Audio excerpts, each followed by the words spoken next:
थलापति विजय ने अचानक क्यों बुला दी बड़ी बैठक? राहुल गांधी के एक शब्द ने बीजेपी का बिगाड़ दिया सियासी खेल। नमस्कार, मैं आपके साथ रीना झा बालियान। दोस्तों, आप जानते हैं कि जो परिसीमन बिल को लेकर इन दिनों चर्चाएं खूब तेज हो रही है और आप जानते हैं कि अगला सप्ताह कितना इंपॉर्टेंट है, क्योंकि संसद के भीतर इस पूरे मामले को जोरों शोरों से उठाया जा सकता है और माना जा रहा है कि मोदी सरकार, एनडीए सरकार की पूरी कोशिश होगी कि कैसे इस बिल को रखा जाए और उसके बाद पास भी करवा दिया जाए। लेकिन खेल यहां आपको समझना होगा कि आंकड़ों का खेल यहां फंसता हुआ दिख रहा है। जिन आंकड़ों को लेकर मोदी सरकार कॉन्फिडेंट नजर आ रही थी, उसे ही डीएमके ने जोरदार झटका दे दिया है। दरअसल एनडीए सरकार को उम्मीद यह थी कि तमिलनाडु से डीएमके का पूरा समर्थन परिसीमन को लेकर सरकार को मिल सकता है। ऐसे में वो जादुई आंकड़ा जो चाहिए परिसीमन बिल को पास करवाने के लिए, वो जादुई आंकड़ा हासिल हो जाएगा एनडीए सरकार को और संसद के भीतर आसानी होगी इस बिल को पास करवाने के लिए। लेकिन आपको यह समझना होगा दोस्तों कि जिस तरह से स्थिति पैदा हो रही है, वो स्थिति बिल्कुल ये बता रही है कि मोदी सरकार को झटका मिलता हुआ नजर आ रहा है, क्योंकि डीएमके ने साफ तौर से यह कह दिया है कि हम परिसीमन के फेवर में ही नहीं हैं। यानी कि वो आंकड़ा जो तमिलनाडु से लाना चाहती थी एनडीए सरकार, यानी वो 22 का आंकड़ा, देखिए लोकसभा के 22 सांसद है डीएमके के और 8 सांसद राज्यसभा में डीएमके के, तो ऐसे में ये आंकड़ा अगर शिफ्ट हो जाता है एनडीए की तरफ तो कहीं ना कहीं उम्मीद ये बंधी हुई थी और जो फील्ड के तमाम सियासी जानकार हैं उनका ये मानना था, क्योंकि इस तरीके की रिपोर्ट्स काफी सामने आई थी कि परिसीमन बिल को पास करवाने के लिए एनडीए सरकार को जो जादुई आंकड़ा छूना है, अगर ये होता है तो ये तभी मुमकिन हो सकता है जब साउथ के राज्य से डीएमके अगर अपना समर्थन देती है एनडीए को। और ये उम्मीद कहां से बंधी? ये उम्मीद ऐसे बंधी कि जब इंडिया गठबंधन से डीएमके ने खुद को अलग किया तो उम्मीदें ऐसे बंध गई कि एनडीए को ये लगने लगा कि शायद डीएमके हमारी तरफ शिफ्ट हो जाए और हमें इस बिल को पास करवाने में डीएमके हमारा साथ निभाए। लेकिन देखिए, जो प्रदेश के पूर्व उप मुख्यमंत्री हैं और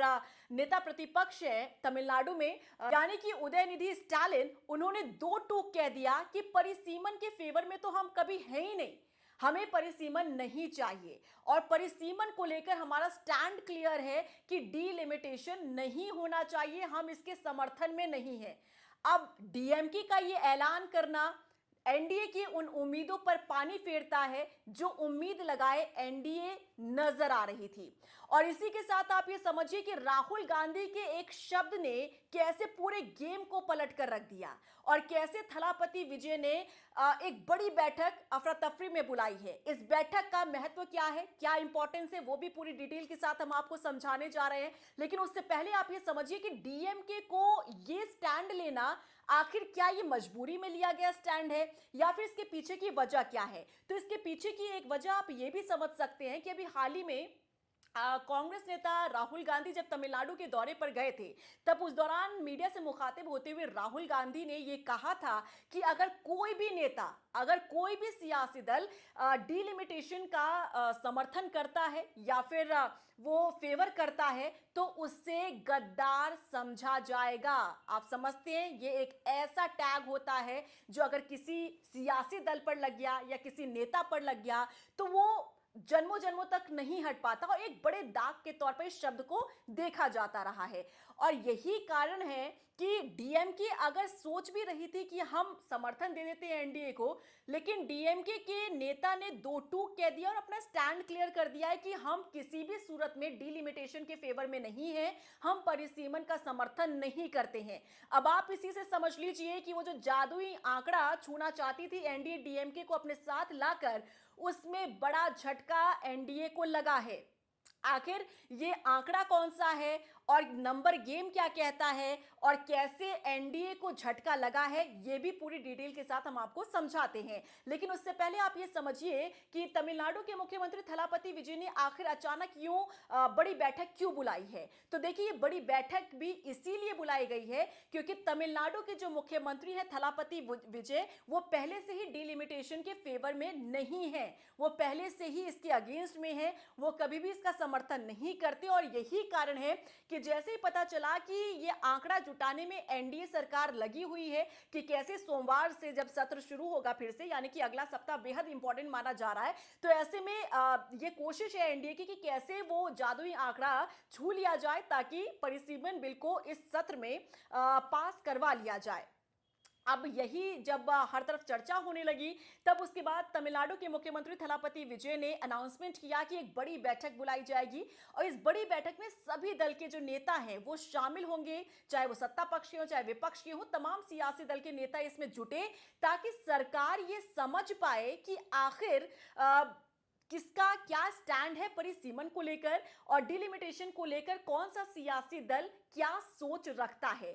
अब इसमें दिलचस्प बात यह है दोस्तों कि क्या डीएमके इस बैठक में शामिल होगी, क्या डीएमके इस इंपॉर्टेंट बैठक का हिस्सा बनेगी, क्योंकि देखिए डीएमके जाहिर तौर पर विपक्षी दल है और आप तो जानते हैं कि इन दिनों दोनों ही सियासी दलों के बीच, सत्ता पक्ष और विपक्ष के बीच तनातनी का माहौल जो है वो देखने के लिए मिल रहा है। सरकार से डीएमके की इन दिनों सही नहीं चल रही है। अभी रैली में जिस तरीके से डबल मीनिंग वाला जो बयान दिया था स्टालिन ने, उसके बाद से और भी ज्यादा आप ये मानिए कि दोनों ही नेताओं के बीच काफी तनाव जो है वो देखने के लिए मिल रहा है। ऐसे में शायद ही लग रहा है कि तमिलनाडु के मुख्यमंत्री थलापति विजय ने जो बैठक बुलाई है परिसीमन को लेकर, उसमें शायद ही डीएमके हिस्सा ले। लेकिन यह भी देखना दिलचस्प होगा कि क्या परिसीमन के इस मुद्दे पर और ये जो बैठक बुलाई है थलापति विजय ने, क्या इसमें डीएमके हिस्सा लेती है या फिर नहीं लेती है। अब चलिए थोड़ा सा नंबर गेम समझ लेते हैं कि तमिलनाडु में राज्यसभा और लोकसभा की कितनी सीटें हैं, डीएमके के पास आखिर कितने सांसद हैं,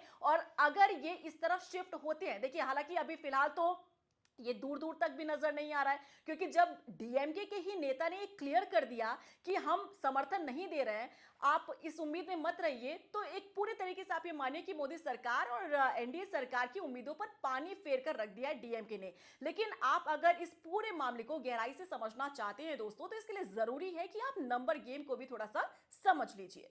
देखिए अगर आंकड़ों की अगर हम बात करें तो डीएमके की लोकसभा में 22 सांसद हैं और राज्यसभा की बात करें तो 8 सांसद हैं। लोकसभा में इस बिल को पास करने के लिए कम से कम 362 वोटों की जरूरत होगी, जबकि राज्यसभा में अगर बात करें तो 164 सांसदों का समर्थन जरूरी होगा। लोकसभा में एनडीए के पास अभी फिलहाल देखिए लगभग 318 सांसद हैं, एनडीए की हम बात कर रहे हैं, ठीक है, और डीएमके के समर्थन के बाद यह आंकड़ा जो है 340 हो सकता है। राज्यसभा में एनडीए के 152 सांसद हैं। ऐसे में आप समझिए कि डीएमके अगर अपना फेवर दिखाती भी है, एनडीए की तरफ वो जाती भी है, तो 340 का यह आंकड़ा हो सकता है, जो कि वो जादुई आंकड़े से अभी भी दूर है, यानी कि 362 वो आंकड़ा चाहिए। अगर इस परिसीमन बिल को सरकार अगर पास करवाना चाहती है तो इसके लिए 362 वोटों की जरूरत होगी। डीएमके अगर आती भी है, शिफ्ट भी हो जाती है इस तरफ, 340 ही ये आंकड़ा होता है, यानी कि कुछ और नंबर्स की जरूरत होगी। लेकिन फिलहाल आप ये समझिए कि डीएमके के उस नंबर को सोचकर जो एक कह सकते हैं कि एक सकारात्मक रिजल्ट सोच रही थी सरकार की, ये हो सकता है सोमवार के दिन एक पॉजिटिव रिस्पांस निकलकर सामने आ सकता है, इसे पास करवाया जा सकता है, आसान हो जाएगा परिसीमन बिल को पास करवाना। लेकिन अब वो दूर दूर तक भी नजर नहीं आ रहा है। देखिए इंडिया गठबंधन से डीएमके के बाहर होने के बाद राजनीतिक गलियारों में ये कयास जोरों पर चलने लगे थे कि संसद में एनडीए को परिसीमन बिल पर डीएमके समर्थन दे सकती है, और एक दावा भी ये किया जा रहा था कि परिसीमन बिल के समर्थन के लिए डीएमके ने 3 शर्तें रखी थी। हालांकि डीएमके इसे लेकर इनकार कर रही है, लेकिन कहा यह जा रहा है कि पहले जो दावा किया जा रहा था कि एनडीए को अपना समर्थन डीएमके दे सकती है और इसके लिए डीएमके ने 3 शर्तें रखी हैं। वो कौन सी शर्तें, ये भी आपके लिए जानना जरूरी है। देखिए पहली शर्त ये कि 25 सालों तक लोकसभा के परिसीमन का आधार जो है 2011 की जनगणना के बजाय 1971 की जनगणना होनी चाहिए। आप जानते हैं कि जनगणना हमारे देश के भीतर जो आखिरी जनगणना हुई थी वो 2011 की जनगणना हुई थी। कोरोना पीरियड के दौरान कोशिश की जा रही थी, लेकिन कोरोना पीरियड की वजह से वो जनगणना नहीं हो पाई और अभी तक 2011 के बाद से कोई जनगणना नहीं हुई है। लेकिन डीएमके ने जो शर्त रखी थी वो शर्त यही थी कि 2011 की जनगणना के बजाय 1971 की जनगणना होनी चाहिए आधार, और पार्टी ने सभी राज्यों की लोकसभा सीटों में 50% की बढ़ोतरी की भी मांग की।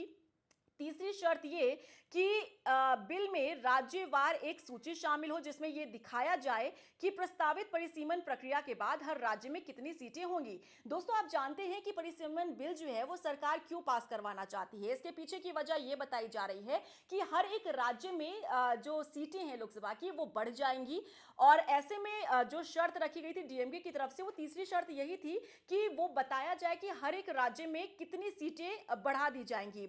अब आप ये देखिए कि राहुल गांधी के एक बयान ने डीएमके के मूड को किस तरह से बदल दिया।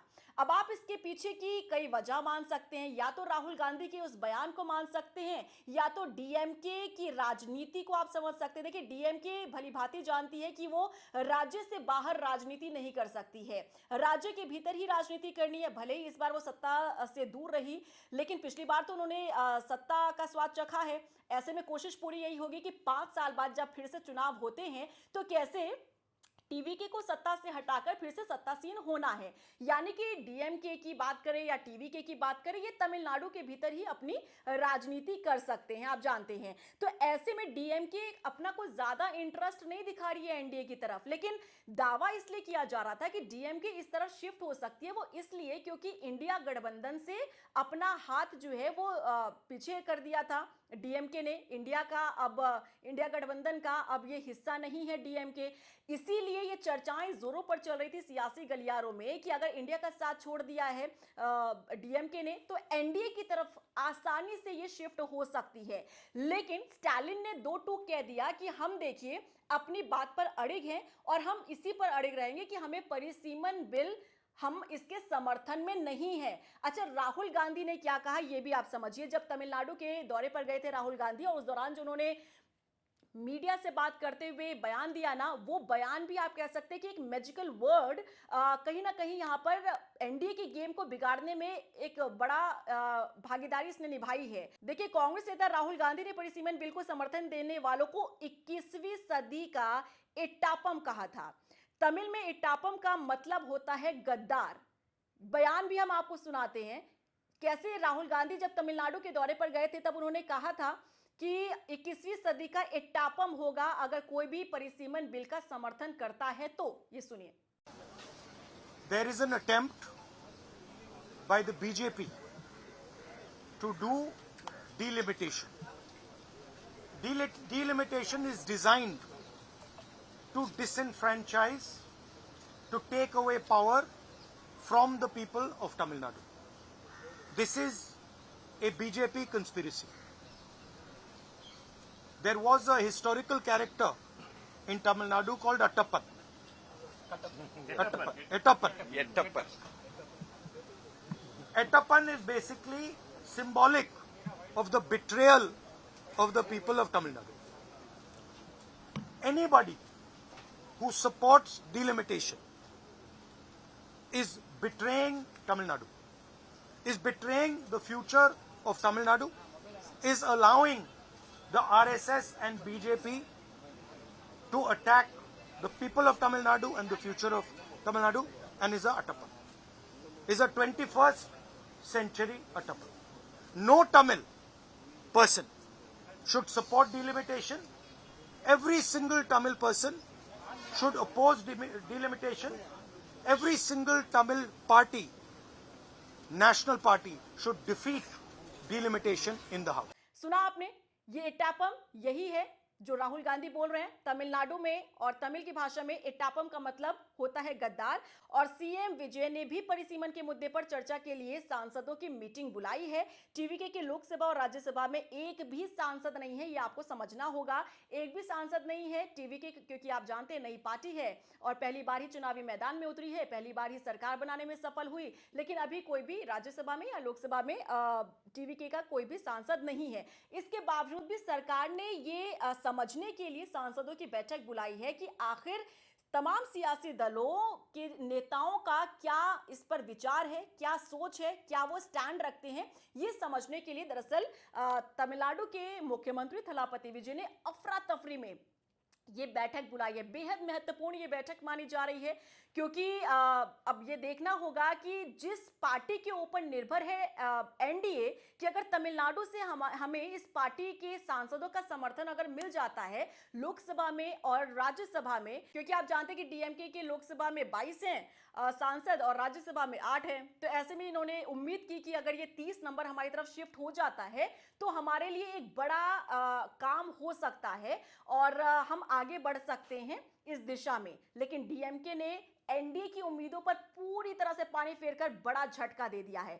अब बहरहाल सबकी निगाहें इस पर टिकी हुई है कि थलापति विजय ने जो बैठक बुलाई है सांसदों की, इसमें क्या कुछ निकलकर सामने आता है, कौन से पार्टी के नेता का, सांसदों का क्या स्टैंड रहता है परिसीमन को लेकर, ये देखना वाकई दिलचस्प होगा क्योंकि थलापति का इस पर अड़िग रहना कि हम परिसीमन के फेवर में है ही नहीं, हमें डिलिमिटेशन नहीं चाहिए।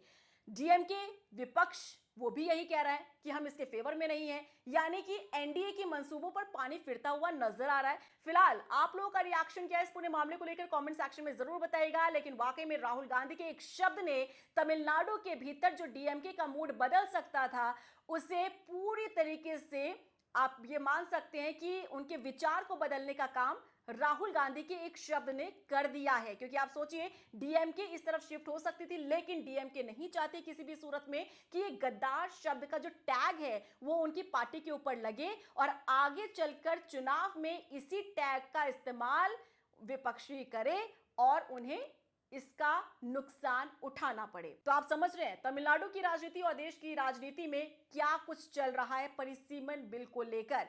क्या रिएक्शन है आपका कमेंट सेक्शन में जरूर बताएगा। वीडियो को ज्यादा से ज्यादा शेयर कीजिएगा और अगर आपने अभी तक मुझे सब्सक्राइब नहीं किया है तो जल्दी से सब्सक्राइब और फॉलो जरूर कीजिएगा। नमस्कार।